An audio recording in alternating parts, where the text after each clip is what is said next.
Hello friends, आज हम बात करेंगे कोलैटरल्स क्या होते हैं। बहुत सारी बातें इसके बारे में होती है। लोग ऐसा भी प्रमोट करते हैं कि नलियाँ बंद हो जाए, कोलैटरल्स बस चलते रहना चाहिए, कोलैटरल से पे सब काम चल जाता है। भगवान ने हमें बहुत सारे नेचुरल बाईपासेस दिए हैं, हमें उस पर काम करना चाहिए और नलियों को बंद होने देना चाहिए।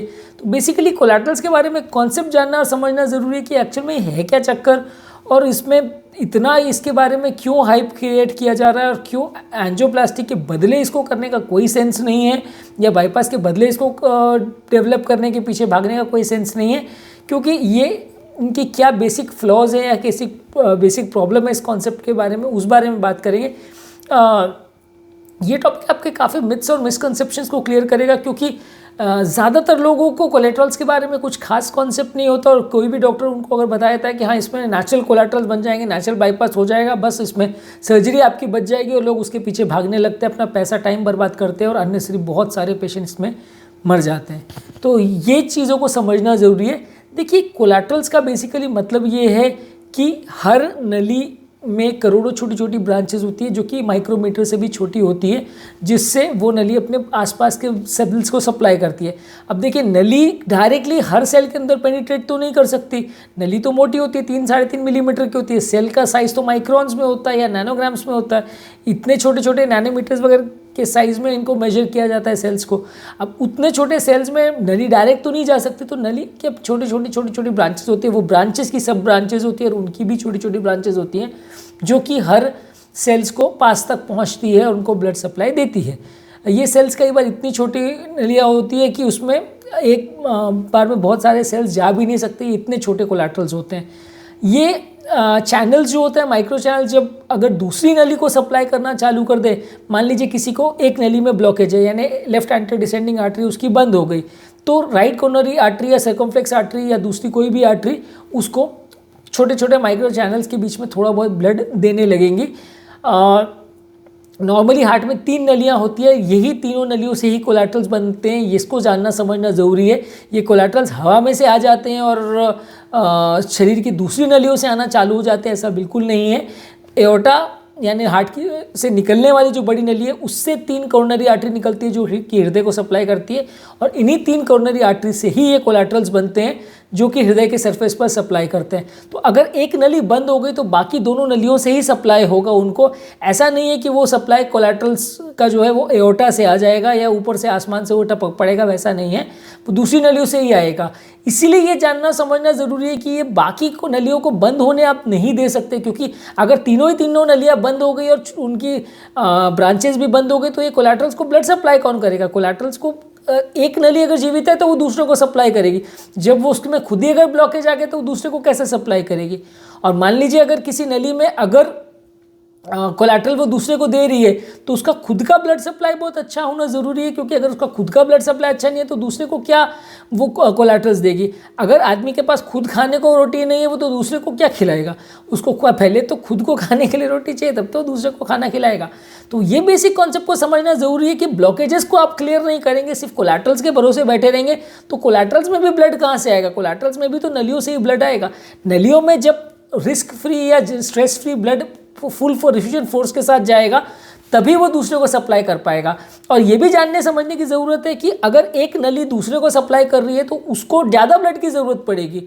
अगर वो दूसरे एरिया को भी सप्लाई कर रही है, मान लीजिए एलईडी बंद हो गई और आरसीए सर्कमफ्लेक्स ने उसका काम करना चालू कर दिया, वो उसको ब्लड देना चालू कर दिया, तो आरसीए और सर्कमफ्लेक्स को डबल रिक्वायरमेंट हो जाएगी ब्लड की, तब जाके वो एलईडी का एरिया सप्लाई कर पाएगी, क्योंकि उसको खुद को अपना एरिया भी सप्लाई करना है और दूसरे कोलैटरल्स में भी ब्लड भरना है। तो वैसे केस में अगर आरसीए और सर्कमफ्लेक्स में कोई 60-70% भी ब्लॉकेज हो, तो भी वो 90% ब्लॉकेज जैसा बिहेव करेगा, क्योंकि उनको उसमें जो ब्लड का वॉल्यूम है वो डबल हो गया है या ट्रिपल हो गया है, जिसकी वजह से उसको दूसरे को सप्लाई करना पड़ रहा है। और जितनी ज़्यादा नलियाँ बंद होती जाएंगी, जितने ज़्यादा बॉडी कोलैटरल्स पर डिपेंडेंट होती जाएगी, उतना ज़्यादा हर ब्लॉकेज का इंपॉर्टेंस भी बढ़ते जाएगा। इसीलिए ऐसे पेशेंट्स को कहीं ज़्यादातर केसेस में कम्प्लीटली ये एसिम्प्टोमेटिक रहे या पेन फ्री रहे बहुत मुश्किल है, क्योंकि अगर वैसे केस में दूसरी नली में जरा भी ब्लॉकेज आया तो पेशेंट को बहुत जल्दी ही पेन चालू हो जाता है, क्योंकि वो ब्लड सप्लाई ओवरऑल पूरे हार्ट का ही कॉम्प्रोमाइज़ हो जाता है। दूसरा चीज़ ये है कि ये जो नलियाँ बाई चांस जो दूसरे को सप्लाई कर रही है, अगर बाई चांस वो नली बंद हो गई, मान लीजिए एक नली RCA या सर्कमफ्लेक्स LED को सप्लाई कर रही है, अब मान लीजिए अगला पहला हार्ट अटैक आया LED में, अगला हार्ट अटैक आया RCA में, RCA ऑलरेडी LED को सप्लाई कर रही थी, तो अगर RCA बंद हो गई तो LED को भी जो सप्लाई जा रहा था वो भी बंद हो जाएगा, तो एक बार में डबल हार्ट अटैक आएगा। यानी पहले एक हार्ट अटैक आया, उसके बाद अभी ये डबल हार्ट अटैक आएगा जो कि RCA और LED दोनों एरियाज को अफेक्ट करेगा। तो वैसे में मृत्यु दर कई गुना बढ़ जाएगा। वैसे केसेस में जो मृत्यु दर नॉर्मली है सिंगल हार्ट अटैक में ज़्यादातर 25 to 30% होता है, वो बढ़ के 45 to 50% तक चला जाएगा, और वैसा पेशेंट ज़्यादातर हॉस्पिटल भी पहुंच पाए उसके चांसेस बहुत कम है। तो इसलिए कोलैटरल्स पर डिपेंडेंट रहना बहुत ज़्यादा डेंजरस चीज़ है।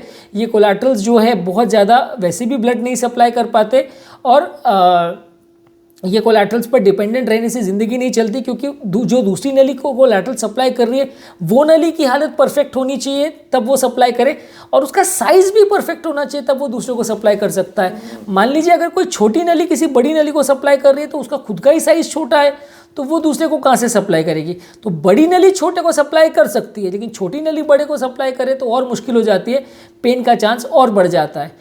और अगर बाय चांस बहुत अच्छे कोलैटरल्स भी हो तो भी ज़्यादातर किताबों में स्टडीज़ में ये लिखा है कि जो कोलैटरल्स का परफ्यूजन ग्रेडियंट है वो इतना ज़्यादा नहीं होता है, तो इसलिए ब्लड जो नली को मिलता है वो रेगुलर नली का हार्डली 10% मिलता है। हमारी बुक्स में ऐसा लिखा है कि ये जो कोलैटरल से मिला हुआ ब्लड है वो नेटिव वेसल का जितना ब्लड होता है उसका हार्डली 10% होता है। इसलिए बैठे बैठे या कोई काम व्यक्ति नहीं कर रहा हो तो काम चल जाएगा आपका, क्योंकि 10% में सेल्स को जिंदा रहने के लिए ब्लड सप्लाई मिलता रहेगा। लेकिन अगर आपको मेहनत का काम करना है, दौड़ने भागने का काम करना है, कुछ मशक्कत करनी है, तो आपको ब्लड सप्लाई इनएडिक्वेट होगा, क्योंकि ये कोलैटरल्स इतनी छोटी साइज़ की होती हैं कि वो दूसरे को उतना परफ्यूजन या उतने प्रेशर पे ब्लड सप्लाई नहीं कर पाती हैं। बहुत छोटी करोड़ों ब्रांचेस होती हैं, वो उतना हाई प्रेशर पे आपको ब्लड नहीं दे पाती है, वो सिर्फ वो एरिया को ज़िंदा रख पाने के लिए सफिशिएंट ब्लड सप्लाई दे पाती हैं, वो भी रेस्टिंग कंडीशंस में ही। लेकिन जहाँ पेशेंट चलने भागने दौड़ने का काम करता है तो वहाँ ब्लड सप्लाई कॉम्प्रोमाइज़ हो जाता है। अरे वहाँ पे वो एरिया में इस्कीमिया डेवलप होने लगता है, लैक्टिक एसिड बनने लगता है, जिसकी वजह से पेन होता है, जिसकी वजह से धबकारा अनियमित हो सकता है, व्यक्ति को हार्ट अटैक आ सकता है, मृत्यु हो सकती है। तो ये कोलैटरल्स पर जो काम चल रहा है वो सिर्फ काम ही चल रहा है, वहाँ नॉर्मल सप्लाई जैसा कुछ भी नहीं है। और इन कोलैटरल्स पर डिपेंडेंट रहने का कोई मतलब नहीं है। अगर आपकी खुद की नलियों को आप खोल सके और उसको एंजियोप्लास्टी कर सके तो वो सबसे बेस्ट है, क्योंकि वैसे में ब्लॉकेज को ही आपने हटा दिया तो कोलैटरल्स में भी अगर ब्लड जाना है तो बहुत अच्छे से जाएगा, ज़्यादा फोर्स से ब्लड जाएगा।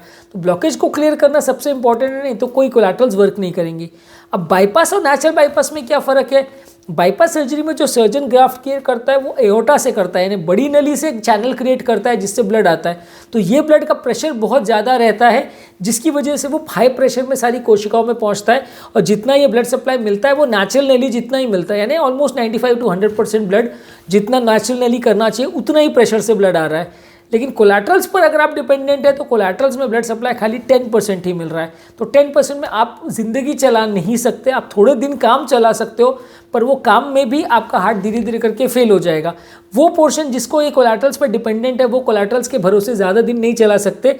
वो वैसे ही है कि जैसे आदमी की रोटी की रिक्वायरमेंट अगर 10 है और उसको हम आधी रोटी देते रहें तो वो जिंदा भले रहेगा लेकिन काम कुछ नहीं कर पाएगा। तो वो एरिया जो कोलैटरल्स पर डिपेंडेंट है उसको ब्लड सप्लाई पर्याप्त अगर नहीं मिल रहा है तो वो एरिया धीरे धीरे करके डायलेट होने लगेगा, पेशेंट को इस्केमिक कार्डियोमायोपैथी डेवलप होने लगेगी और वैसे पेशेंट का मृत्यु दर कई गुना बढ़ जाएगा। वैसे व्यक्ति को जो पहले से ही कोलैटरल पर डिपेंडेंट था, अगर हार्ट अटैक आता है तो मृत्यु कई गुना दर बढ़ जाता है और वैसे पेशेंट कई बार हॉस्पिटल तक नहीं पहुंच पाते। यानी कोलैटरल से कई प्रॉब्लम्स है। एक तो ये कि कोलैटरल दूसरी नली पर डिपेंडेंट होते हैं, वो बड़ा प्रॉब्लम है। दूसरी नली का साइज बहुत अच्छा होना चाहिए तब कोलैटरल्स काम करेंगे, ये एक प्रॉब्लम है। दूसरी नली में कोई ब्लॉकेज नहीं होना चाहिए तब कोलैटरल्स काम करेंगे, ये एक प्रॉब्लम है। दूसरी नली में कोई हार्ट अटैक कभी नहीं आना चाहिए तब कोलैटरल्स काम करेंगे, ये एक प्रॉब्लम है। कोलैटरल जो ब्लड सप्लाई कर रहे हैं वो इनएडिक्वेट है, ये एक बड़ा प्रॉब्लम है। कोलैटरल्स का परफ्यूजन प्रेशर बहुत कम है, ये एक बहुत बड़ा प्रॉब्लम है। और ये कोलैटरल्स बहुत ज़्यादा रिलायबल भी नहीं होते क्योंकि बहुत छोटे माइक्रो चैनल्स होते हैं, वो कभी भी इमरजेंसी या क्राइसिस सिचुएशन में बहुत ज़्यादा मदद नहीं कर पाते। तो ये सारी ही प्रॉब्लम्स की वजह से नेचुरल बाईपास का ये जो कॉन्सेप्ट है वो पूरी तरह से बकवास है। जो सर्जिकल बाईपास या एंजियोप्लास्टी में जो रिजल्ट्स मिल सकते हैं वो इस तरह के नेचुरल बाईपास में नहीं मिल सकते। काम चलाने जैसा, ज़िंदगी चलाने जैसा आदमी मरे नहीं उतना हो सकता है, लेकिन हमें वैसी चीज़ों में कॉम्प्रोमाइज़ क्यों करना है? हमको जो रिजल्ट चाहिए वो बेस्ट रिजल्ट चाहिए अपने पेशेंट के लिए। हमको काम क्यों चलाना है? हम खर्चा भी कर रहे हैं, ट्रीटमेंट के लिए भी माथापच्ची कर रहे हैं, ECP के 50 साइकिल भी कर रहे हैं, और उसके बाद भी अगर सिर्फ 10% ब्लड सप्लाई मिल रहा है तो हमें कॉम्प्रोमाइज़ क्यों कर रहा है? हमें क्यों अपने पेशेंट की लाइफ को रिस्क में डालना है ताकि जब कभी हार्ट अटैक आए तो वो हॉस्पिटल भी ना पहुंच पाए? हमें वो थेरेपी चाहिए जो हमारे पेशेंट को सबसे कम रिस्क करे, और आज की डेट में ये थेरेपी आपको एंजियोप्लास्टी और बाईपास के फॉर्म्स में मिलेगा। मैं ये नहीं कहता हूँ कि ये थेरेपी ज़ीरो रिस्क है, मैं ये नहीं कहता हूँ कि ये थेरेपी बिल्कुल परफेक्ट है, मैं ये नहीं कहता हूँ कि इसमें कभी कोई तकलीफ नहीं होती है 5-7% केस में तकलीफ होती है, पर ऐसी थेरेपी के लिए हम जाएं जिसका सक्सेस 5% हो, 95% फेलियर रेट हो, या ऐसी थेरेपी के लिए हम जाएं जिसका सक्सेस 95% हो, फेलियर रेट 5% हो, ये आपको सोचना है, आपको तय करना है। आप एक्सपेरिमेंटल थेरेपी के पीछे जाएंगे तो आप ही परेशान होंगे। जो दुनिया भर में लोग कर रहे हैं उस चीज़ को फॉलो करेंगे तो सक्सेस के ज़्यादा चांसेस है।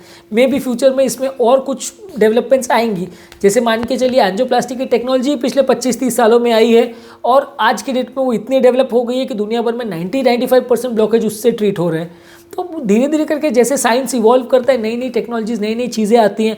स्टेंट्स की टेक्नोलॉजी बहुत अच्छी आने लगी है, मेडिकेटेड स्टेंट्स में रीब्लॉकेज का चांस बहुत कम हो गया है। पहले के कंपैरिजन में जब सादे स्टेंट होते थे तो 25% रीब्लॉकेज होता था, मेडिकेटेड स्टेंट में 5% होता है। तो धीरे धीरे करके टेक्नोलॉजी इवॉल्व करती है, और इसी में फ्यूचर है, क्योंकि लॉन्ग टर्म इसी ने चलना है, और दुनिया भर में आज के डेट में इसी को यूज़ किया जा रहा है, क्योंकि लॉन्ग टर्म गारंटेड रिजल्ट्स हम आपको दे पाते हैं।